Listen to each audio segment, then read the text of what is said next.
এদিনে কিনতে গেলেন তো আস্থা বানিয়েছে রে এদিনে কিনতে গেলেন আইও না না বেনে যাকে তো এই অবস্থা বেনে কি তেরি বুঝে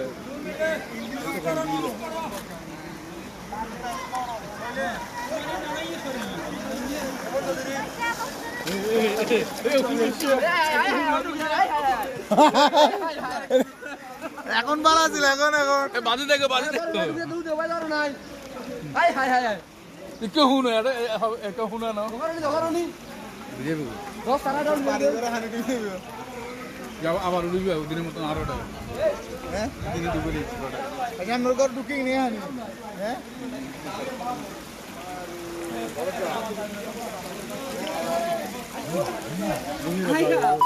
ভালো করে তুলো পানি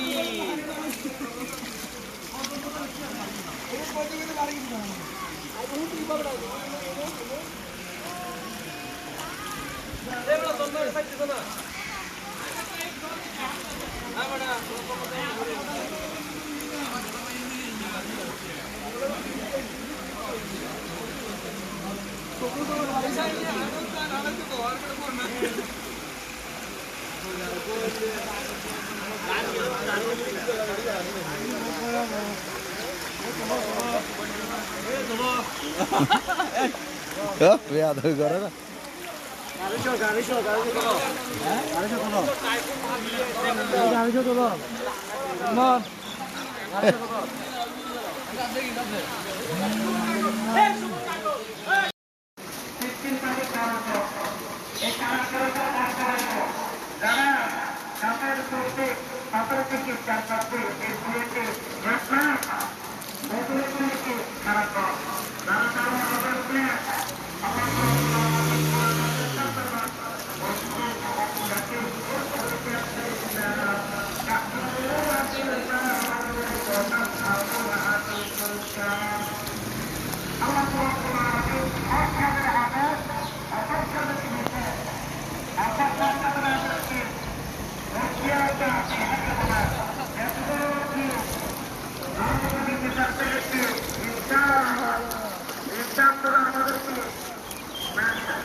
আরো রোড ফুরিয়ে পানি রাস্তা গোটা দাঁড়ি ফুরিয়ে অবস্থা বেশি সিরিয়াস দেখেন না গোটা লেয়ার লাইন ফুরিয়ে হানি যায় লেয়ার লাইন ট্রেন ফুরিয়ে ক্ষেত্রে ছ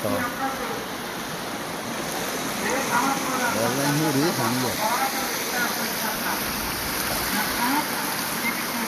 গোটা রাস্তা দিয়ে পুরি হানি যায়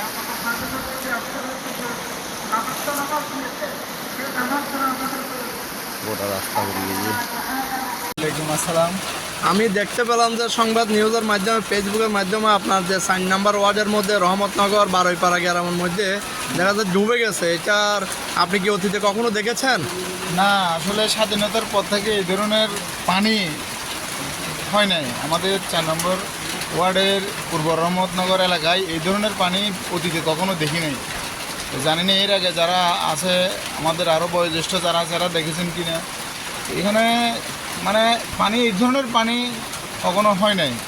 এই যে দেখা যাচ্ছে এখানে অনেকগুলো দোকান, এটা বারৈপাড়া মনে ঐতিহ্যবাহী পান বাজার। এই বাজারের মধ্যে দেখা যাচ্ছে পানিটা একবার উঠে দোকানের ভরি ভরি হয়ে গেছে। এটার মূল কারণটা কি? এটা আসলে মূল কারণ হচ্ছে যে আগে আমাদের একটা খাল ছিল, এই খালটা সংস্কারের অভাবে এই খালটা অনেকটা ভরে গেছে, এটা অনেকটা ছোট হয়ে গেছে। খালটা ছোট হয়ে যাওয়ার কারণে এখন পানি পর্যাপ্ত পরিমাণ পানি ওদিকে যেতে পারতেছে না, পানি বাধাগ্রস্ত হচ্ছে। ওই জায়গায় গিয়ে পানি বাধাগ্রস্ত হওয়ার কারণে এখানে পানিগুলো এখানে এই বারৈপাড়া পান বাজারে, এখানে পান বাজারের মধ্যে একটা বেশি মানে প্রশাসনের কাছে কি দাবি করতেছেন এই যে পানি শুরু হওয়ার জন্য?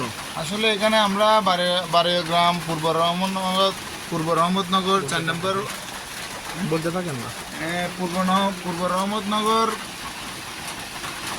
গ্রামবাসীর পক্ষ থেকে, এলাকাবাসীর পক্ষ থেকে আমাদের একটাই দাবি যে সংস্কার, আমাদের খালটা যদি পুনঃসংস্কার করে এটা যদি প্রসারিত করা হয় তাহলে মনে হয় আমরা এই দুর্ভোগ থেকে আমরা ধন্যবাদ। মুক্তি পেতে এখানে আমাদের আর এক ভাই আছে এলাকার, এই যে পানির পান্দে প্লাবিত এলাকার মধ্যে।